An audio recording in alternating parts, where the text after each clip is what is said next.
अमेरिकी इंटेलिजेंस ने खुलासा किया है चाइना अब ईरान की पूरी तौर से मदद करने के लिए आगे आने वाला है।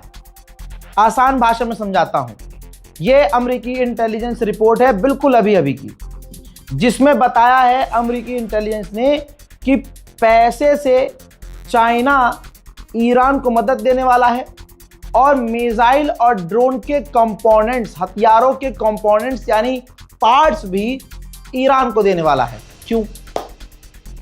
क्योंकि ईरान के तेल के ऊपर चाइना निर्भर है। चाइना को ईरान के तेल की, सस्ते तेल की नीड है और स्टेट ऑफ हॉर्मूज ईरान के करीब से चाइना अच्छे खासे ट्रेड करता है, बिजनेस करता है और 4 दिन से चाइना ईरान पर प्रेशर डाल रहा है कि आप हमारे वेसल्स को जाने दीजिए, उन पर हमला मत कीजिए, और ईरान पर प्रेशर बना रहा है। तो अब ईरान को खुश करने के लिए चाइना उसको हथियारों के कंपोनेंट्स और उसको फाइनेंशियल हेल्प करने के लिए तैयार है, ताकि ईरान खुश भी हो जाए, मदद भी हो जाए और ईरान स्टेट ऑफ हॉर्मूज में चीन के वेसल्स पर हमला ना करे। इस खुलासे के बाद अमेरिका और इजराइल सख्ते में आ गए हैं। उधर बहुत बड़ा अपडेट आ रहा है, मैं सोर्स नहीं दूंगा, मानना है मानो, नहीं मानना है मत मानो, क्योंकि बीच का है, हो भी सकता है और नहीं भी हो सकता है। लेकिन अजरबैजान को इस बात का घमंड है कि आर्मीनिया से उसके पास लड़ने का एक्सपीरियंस लंबा है, सालों का एक्सपीरियंस है, और तुर्की के उसके पास ड्रोन है, इजराइल के उसके पास हथियार है।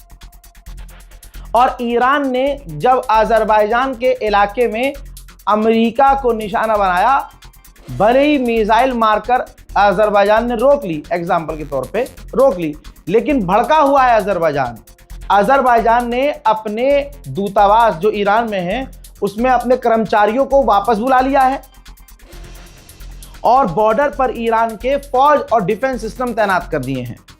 अब रिपोर्ट है, ये भी इंटेलिजेंस रिपोर्ट है, लेकिन सोर्स नहीं दूंगा, पहले ही बोल रहा हूं। रिपोर्ट यह है कि अजरबैजान एक्टिविटी ऐसी नजर आ रही है कि अजरबैजान ईरान पर हमला करने वाला है। ये इसलिए और हो सकता है क्योंकि अजरबैजान इजराइल के बहुत करीब है और अमेरिका के भी। अजरबैजान इस वक्त अपने आप को देख रहा है कि अगर इस वक्त हमने ईरान को चोट पहुंचा दी तो अमेरिका इजराइल बहुत खुश होंगे। तो ये पूरी दुनिया में एक कंपटीशन है कि कौन अमेरिका इजराइल को खुश कर दे। तो ऐसा हो भी सकता है कि अजरबैजान ईरान को निशाना बनाना शुरू कर दे, और ऐसा हो भी सकता है कि सिर्फ वो अपनी सिक्योरिटी के लिए तैनाती कर रहा हो। लेकिन खबर यह है कि हमला करने की तैयारी में है अजरबैजान। अब मेरे पास जो रिपोर्ट है, उस रिपोर्ट के अनुसार अजरबैजान ने अजरबैजान के अंदर से IRGC के कुछ लोगों को गिरफ्तार किया है।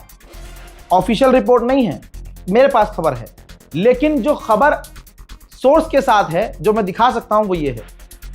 अजरबैजान ने खुद ऐलान किया है कि हमने ईरान के लिए जासूसी करने वाले 3 से 4 लोगों को अजरबैजान से ही गिरफ्तार किया है, जो ईरान के लिए जासूसी कर रहे थे। वहां इराक के अंदर कताइब हिजबुल्लाह ईरान का समर्थक संगठन है। अमेरिका की फौज और कताइब हिजबुल्लाह के बीच में जमीनी जंग चल रही है और गोलीबारी दोनों के बीच तड़ाके से हो रही है।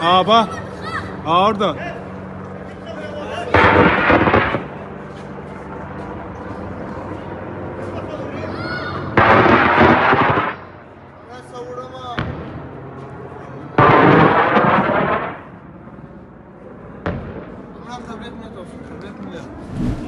4 दिन पहले बताया था मैंने अमेरिका और इजराइल की स्ट्रैटेजी कि ईरान के अंदर जो पुलिस हेडक्वार्टर है, इजराइल उनको जानबूझकर निशाना बना रहा है ताकि तमाम ज़्यादा से ज़्यादा पुलिस हेडक्वार्टर को उड़ा दिया जाए, ताकि ईरान के अंदर जो मुसाद के एजेंट हैं वो जनता को भड़का कर प्रदर्शन करें और ऐसा प्रदर्शन करें कि सरकार गिराने की नौबत आ जाए और गिरने की नौबत आ जाए।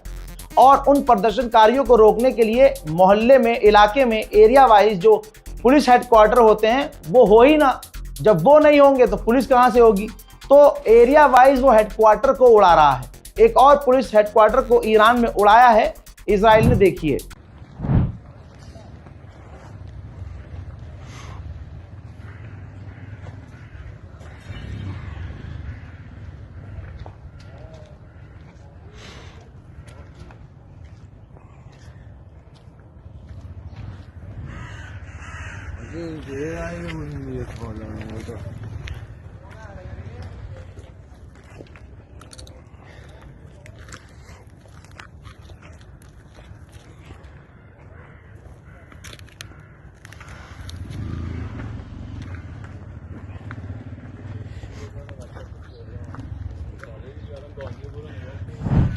जो ईरान में रहकर पाकिस्तानी इन्फ्लुएंसर्स ईरानियन प्रोपेगेंडा एक तरफा चला रहे हैं, उनके मुंह पर तमाचा यह है कि ईरान में अलग अलग जगह पर हमले हो रहे हैं।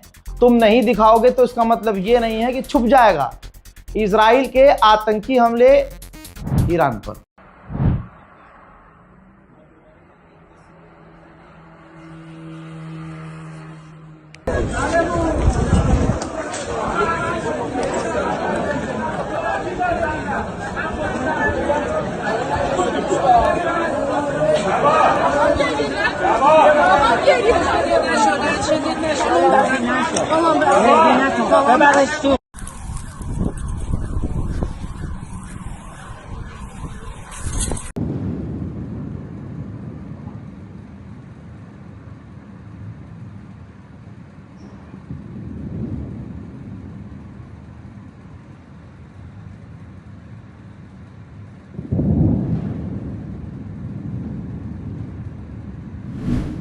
मामला यह है कि जिन इलाकों में ये इन्फ्लुएंसर्स, ईरान में रहने वाले लोग जो वीडियो बना रहे हैं कि यहाँ सब सही है, यहाँ सब सही है, वहाँ हमले नहीं हो रहे हैं। जिन इलाकों में हमले हो रहे हैं उनके अंदर इतना जिगर नहीं कि वो वहाँ जा सकें। तो ये कंफ्यूज कर रहे हैं। रज़ाग्राफी आप देख रहे हैं। ईरान का नुकसान भी आपको बताऊंगा, ईरान का फ़ायदा भी बताऊंगा। गोदी मीडिया नहीं हूँ। हाँ, ईरान के लिए दिल में सॉफ्ट कॉर्नर इसलिए है क्योंकि ईरान हक पर है। जिसके आगे सारी दुनिया झुकी, ईरान नहीं झुका। अल्हम्दुलिल्लाह भारत में समझदार लोग जिंदा हैं और आज भारत का हिंदू भी, लाखों हिंदू ऐसे हैं जो देख रहे हैं कि हाँ, जेन्युइन आदमी था। मुट्ठी भर किसी अंधभक्तों की वजह से हम सारे हिंदुओं पर भरोसा करना बंद नहीं कर सकते। सोशल मीडिया पर स्क्रॉल अप करते हुए आपको दिख रहा होगा कि ऐसे हिंदू, हमारे जाट भाई, हरियाणा के लोग ये साफ कह रहे हैं, यहाँ तक किसान संगठन के लोग भी कह रहे हैं कि ईरान के खामनाई जिगर वाले व्यक्ति थे जो झुके नहीं अमेरिका के आगे, जिसके आगे सारी दुनिया झुक रही है। ईरान ने कहा है कि अब तक अमेरिका और इजरायली हमले में जितने भी ईरानी मारे गए उनमें 30% सिर्फ बच्चे ही बच्चे हैं। अल्लाह अकबर, सिर्फ बच्चे ही तो बच्चों का कातिल और बच्चों के कत्ल का एक्सपीरियंस इजराइल और अमेरिका यहां पूरा इस्तेमाल कर रहे हैं।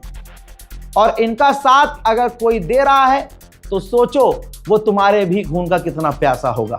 जागो। ईरान के राष्ट्रपति पेजेश्कियान ने नेतन्याहू को नंगा किया और कहा कि नेतन्याहू के 3 चेहरे हैं। ईरानियों से वो कहता है कि हम आपकी आज़ादी चाहते हैं, अमेरिका से कहता है कि ईरान परमाणु बना रहा है, और इजरायली लोगों से कहता है कि ईरान के लोग शैतान हैं। तो इसके 3 चेहरे हैं। इसका चेहरा ज्योग्राफिकली बदलता रहता है, ये दोगला है। लीजिए, इटली भी अब जंग में कूद रहा है। इटली ने कहा है कि हम अपना एक युद्धपोत भेज रहे हैं साइप्रस को बचाने के लिए। याद रखिएगा, अब इस पर हमला हो तो कोई ये ना रोए कि भैया सिविलियंस पर ईरान ने हमला कर दिया। जंग में कूद कूद के खुद आ रही है दुनिया। फिर जब ईरान मारता है तो कहते हैं कि बताइए हमारे लोगों को मार दिया, हमारा तो कोई मैटर ही नहीं था। दोस्तों, हर अपडेट में आपको बता रहा हूं कि कैसे कैसे एक अपडेट देता हूं, अगले अपडेट तक फिर तेल के दाम बढ़ जाते हैं। ग्राफ देखिए भाई, अब $94 पर बैरल तेल पहुंच चुका है और अगले अपडेट तक आप देखेंगे कि तेल के दाम और बढ़ जाएंगे। जो जो रजाग्राफी ने कहा है वो कर रहेगा। अमेरिका ने कहा है कि बहुत जल्द जो दुनिया भर के शिप फंसे हुए हैं स्ट्रेट ऑफ हॉर्मूज में, उन्हें बहुत जल्द एस्कॉर्ट करेंगे, वहां से निकालेंगे। अमेजॉन निशाने पर है ईरान के। पहले दुबई में अमेजॉन के डेटा सेंटर पर ईरान ने हमला किया। अब फाइनेंशियल टाइम्स ने भी कंफर्म कर दिया है कि अमेजॉन का जो डेटा सेंटर है, गल्फ की जो एआई ड्राइव है बहरीन में, उस पर भी ईरान ने हमला किया है। पूरे गल्फ देशों का डेटा इन्हीं अमेजॉन ड्राइव में है। तो भैया ये समझ लो आप कि ईरान अरबों का डेटा तक उड़ा रहा है। अमेरिका के विदेश मंत्री एक घुटने पे आ गया है, दूसरा घुटना भी बहुत जल्द मुड़ेगा। जो आदमी कल तक ये कह रहा था कि हमें रिजीम चेंज करनी है, हमारा मकसद है रिजीम चेंज करना, ईरान की सरकार गिराना और अपने पसंद की सरकार बनाना, ये सुनना है ना आपने? फिर क्या ही सुना आपने?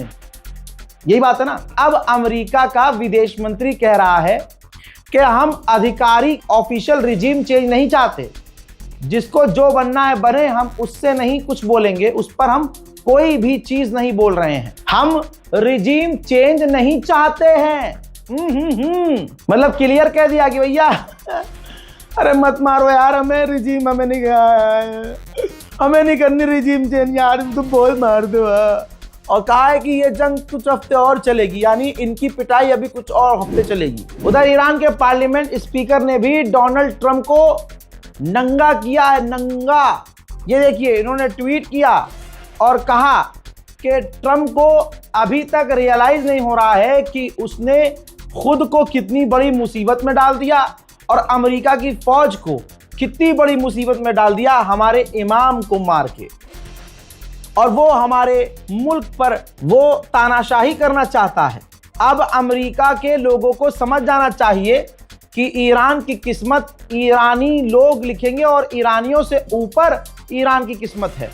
और ये ईरान के ग्रेट पीपल डिसाइड करेंगे कि उन्हें क्या करना है, ना कि कोई एप्स्टीन गैंग। जी हां, एप्स्टीन गैंग वाला हम पर राज नहीं कर सकता।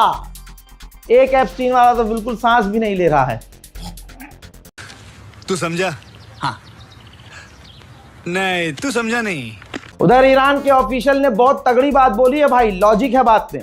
कहा कि अगर हम अजरबैजान पर हमला करना चाहते तो हम कोई छोटा मोटा ड्रोन लॉन्च नहीं करते, फिर तो हम बड़ा हमला करते। इजराइल ने कहा है कि यूएई के अंदर, दुबई के अंदर ईरानियों ने हमारे डिप्लोमेट को कत्ल करने की कोशिश की, हमने उन्हें बचाया है। भाई स्पेन का प्रधानमंत्री दिल जीत रहा है भाई साहब, जिगरा इसमें भी है।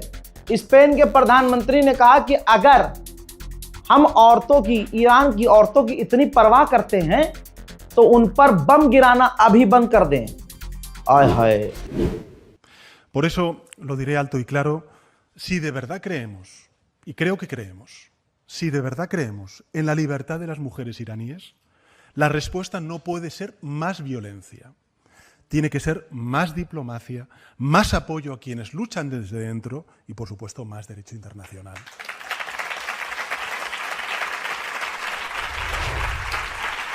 सोचिए दोस्तों, बात कितनी लॉजिकल है। अमेरिका, इजराइल, आज़ादी, ईरान की औरतें, ईरान में ताना, ये सब बहाना बनाकर ईरान पर हमला कर रहे हैं, लेकिन अब फंस गए हैं। उधर ईरान ने अरब के अंदर जो अमेरिकी साइट्स हैं उन पर ड्रोन लॉन्च का वीडियो जारी किया है। पहला तो सबूत दे दिया, दूसरी मेरे मन की बात सुन जाइए। जो अमेरिका, इजराइल कह रहे हैं कि वो ड्रोन लॉन्च नहीं कर पा रहा है, तो फिर ये क्या लॉन्च कर रहा है, देखिए।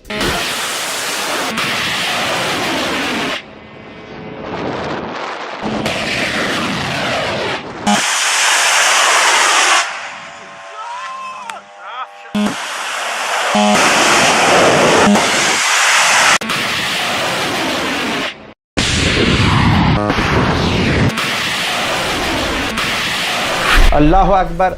अब ये दो तस्वीर देखिए, ईरान ने ये दोनों तस्वीर जारी की है जिसमें ईरान ने दिखाया है कि उसने अमेरिका और इजराइल दोनों के ड्रोन्स को मार गिराया है। IRGC ने पहले ही कह दिया था कि अगर हमारे सुप्रीम लीडर को कुछ हुआ, सुप्रीम लीडर हमारे रेड लाइन है, फिर जो आग लगेगी पूरी दुनिया में लगेगी। पूरी दुनिया ने हल्के में लिया किया था। उसके बाद अब यह आग भारत तक पहुंच चुकी है। दोस्तों 3 भारतीय हमारे मारे गए जो वेसल पर हमला किया ईरान ने, और उधर पाकिस्तान में अभी अभी खबर आ रही है कि 20% डीजल और पेट्रोल के दाम बढ़ गए हैं। एक आध खुलासे तो भाई हम भी कर सकते हैं, इतना तो यकीन कीजिए आप, हमारी भी सैटेलाइट पर नजर है। भाई एक F-22 अमेरिका का फाइटर जेट इजराइल से उड़ा, ये रहा सबूत, इजराइल से उड़ा भाई। अमेरिका का F-22 इजराइल से उड़ा और उसने अपना ट्रैकर बंद नहीं किया और वो सीधा सऊदी अरब उतरा। इसका मतलब ये है कि सऊदी अरब की ज़मीन और हवा का, एयर स्पेस का इस्तेमाल सऊदी अरब इजराइल को करने दे रहा है ईरान पर हमला करने के लिए। बताइए अब क्या सबूत चाहिए। ईरानियन ऑफिशियल से मेरी रिक्वेस्ट है, ज़रा ध्यान दीजिए। सऊदी अरब पूरा एयर स्पेस और अपनी ज़मीन इजराइल को दे चुका है आप पर हमला करने के लिए। फिलहाल के अपडेट में इतना ही। इस रिपोर्ट को शेयर कीजिए। जय हिंद।